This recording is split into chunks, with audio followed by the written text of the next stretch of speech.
Welcome back to our channel guys. Pattern programming की इस series में आज हम जानेंगे कि कैसे हम स्टार्स को 6 शेप में प्रिंट कर सकते हैं। तो चलिए समझते हैं यहाँ पर एक डायग्राम को, जो डायग्राम हमने आपको समझाने के लिए प्रिपेयर किया है। देखिए हमने यहाँ पर कुछ कॉलम नंबर डिफाइन किए, साथ ही कुछ रो नंबर डिफाइन किए। इन रोज और कॉलम की मदद से बहुत ही आसानी से हम इन स्टार्स को प्रिंट करेंगे। और जैसा कि अभी आप स्क्रीन पर 6 शेप को देख पा रहे हो, सेम एज इट इज हम आउटपुट स्क्रीन पर भी देख पाएंगे। तो चलिए बिना देरी के यहाँ पर ओपन करते हैं पाइथन की ब्लैंक फाइल।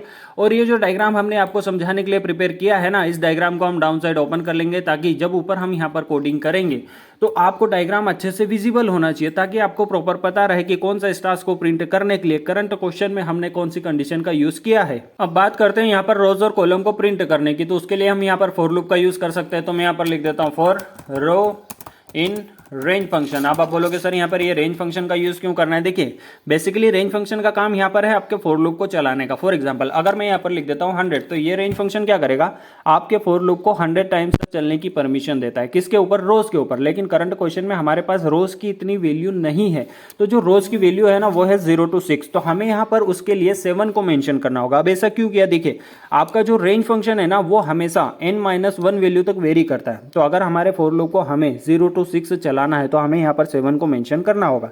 तो आई होप कि आपको यहाँ पर रेंज फंक्शन समझ में आ चुका होगा। सेम काम कर लेते हैं कॉलम के लिए। तो मैं यहाँ पर लिख देता हूँ for column in again range function, और जो कॉलम की वैल्यू है हमारे पास वो है 0 to 4, तो टोटल होते हैं 5। देखिए यहाँ पर हमारा रोज और कॉलम का काम पूरी तरह से हो चुका है। अब बात करते हैं कि कौन से रो नंबर और कौन से कॉलम नंबर पर हमें इन स्टार्स को प्रिंट करना है और कहां पर नहीं करना है। देखिए करंट क्वेश्चन में ये दोनों चीजें इंपॉर्टेंट है। अगर आप डायग्राम को ध्यान से देखोगे तो कुछ रो नंबर और कुछ कॉलम नंबर पर आपको स्टार को प्रिंट करना है, और कुछ रो नंबर और कुछ कॉलम नंबर पर आपको स्टार की जगह पर स्पेस को प्रिंट करना होगा। तो ये जो कंडीशनल वाले काम होते हैं ना, ये हम बहुत ही आसानी से इफ एल्स कंडीशन की मदद से हैंडल कर सकते हैं। तो हम यहां पर यूज करेंगे इफ एल्स कंडीशन का।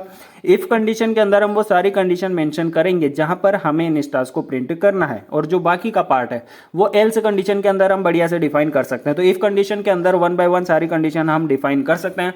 तो अगर आप डायग्राम को ध्यान से देखोगे तो आपको पता चलेगा कि कॉलम नंबर 0 के सारे स्टार्स को आपको प्रिंट करना है। तो उसके लिए हम यहां पर एक कंडीशन मेंशन कर सकते हैं, कॉलम इक्वल टू 0। देखिए इस कंडीशन के साथ आपका प्रोग्राम क्या करेगा, कॉलम नंबर 0 के सारे स्टार्स को प्रिंट कर देगा, जो कि आपको करंट क्वेश्चन में रिक्वायर्ड है। तो अगले स्टार्स को प्रिंट करने के लिए अगली कंडीशन यहां पर मेंशन करते हैं। तो देखिए अगले स्टार्स जो आपको रिक्वायर्ड है ना, वो है रो नंबर 0, रो नंबर 3 और रो नंबर 6 के। तो मैं यहां पर उनके लिए एक साथ एक कंडीशन लिख सकता हूं। मैं यहां पर लिख सकता हूं रो इक्वल टू 0 और ऑपरेटर के साथ रो इक्वल टू 3 और ऑपरेटर के साथ रो इक्वल टू 6। ठीक है, लेकिन ये कंडीशन के साथ आपका प्रोग्राम क्या करेगा, रो 0, रो 3 और रो 6 के सारे स्टार्स को प्रिंट कर देगा। साथ ही कॉलम नंबर 0 के जो स्टार्स आप ऑलरेडी प्रिंट कर चुके हो उन्हें भी ओवरलैप कर देगा।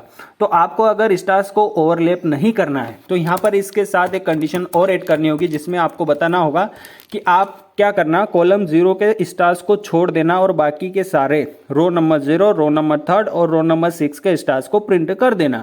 तो आई होप कि आपको ये कंडीशन समझ में आ चुकी होगी। देखिए अगले स्टार्स जो हमें रिक्वायर्ड है ना, उनके लिए भी यहाँ पर एक कंडीशन मेंशन करनी होगी। उनकी जो लोकेशन है वो है कॉलम नंबर 4 की। तो मैं यहाँ पर लिख देता हूँ कॉलम इक्वल टू 4। लेकिन आपको आपके प्रोग्राम को बताना होगा कि कॉलम नंबर 4 के कौन से स्टार्स को आपको प्रिंट करना है। तो मैं यहाँ पर इसके साथ एक कंडीशन और ऐड कर देता हूं, जिसमें मेंशन कर देते हैं कि कौन से रो नंबर और कौन से कॉलम नंबर के आपको स्टार्स को प्रिंट करना है।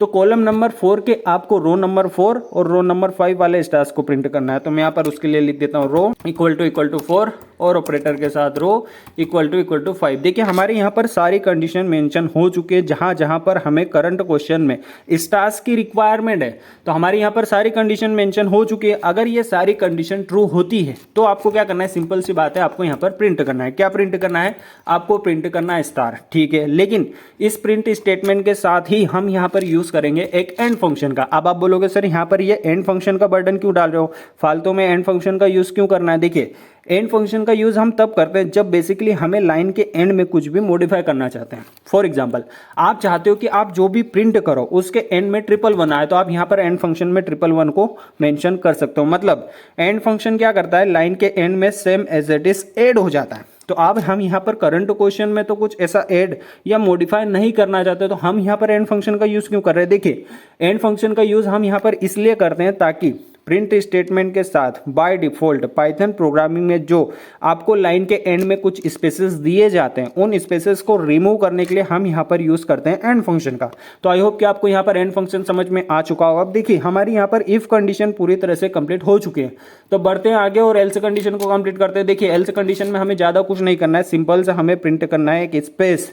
तो मैं यहाँ पर एक प्रिंट स्टेटमेंट का यूज करता हूं और स्पेस को प्रिंट करने के लिए हम यहाँ पर यूज कर सकते हैं एंड फंक्शन का, क्योंकि एंड फंक्शन के अंदर हम जो भी देते हैं same as it is add होता है। तो अगर मैं यहाँ पर एक स्पेस को एंड फंक्शन के अंदर मेंशन कर रहा हूं तो वो भी same as it is add हो जाएगा। तो हमारा यहाँ पर कोडिंग का काम हो चुका है, लेकिन फिर भी हम यहाँ पर एक सिंपल सा प्रिंट स्टेटमेंट और यूज करेंगे। अब ये प्रिंट स्टेटमेंट का यूज बहुत ही मजेदार है, ये मैं आपको आउटपुट स्क्रीन पर समझाऊंगा, यहाँ पर आपको बिल्कुल समझ में नहीं आएगा। तो देखिए हमारा कोडिंग का काम कंप्लीट हो चुका है, तो इस प्रोग्राम को रन करके चेक कर लेते हैं। Run run run run to the loop.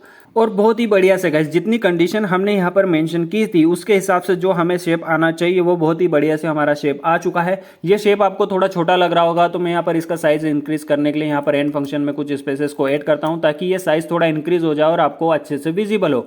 Again इस प्रोग्राम को रन करके चेक कर लेते हैं और बहुत ही बढ़िया से गाइस देखिए यहाँ पर 6 का साइज थोड़ा इंक्रीज हो चुका है और आपको बहुत ही अच्छे से विजिबल हो रहा होगा। अब इस प्रिंट स्टेटमेंट का यहाँ पर यूज समझते हैं। अगर मैं यहाँ पर इस प्रिंट स्टेटमेंट को कर देता हूँ कमेंट और अब इस प्रोग्राम को आपके रन किया जाए तो देखिए आपका आउटपुट क्या आएगा। देखिए सारा स्टार्स एक लाइन में आ रहा है। ऐसा क्यों हुआ? देखिए होता क्या है, आपका फॉर लूप बार बार यहाँ पर रन होता है। मान लीजिए अगर आप यहाँ पर 7 को मेंशन कर रहे हो तो 7 टाइम रन होगा।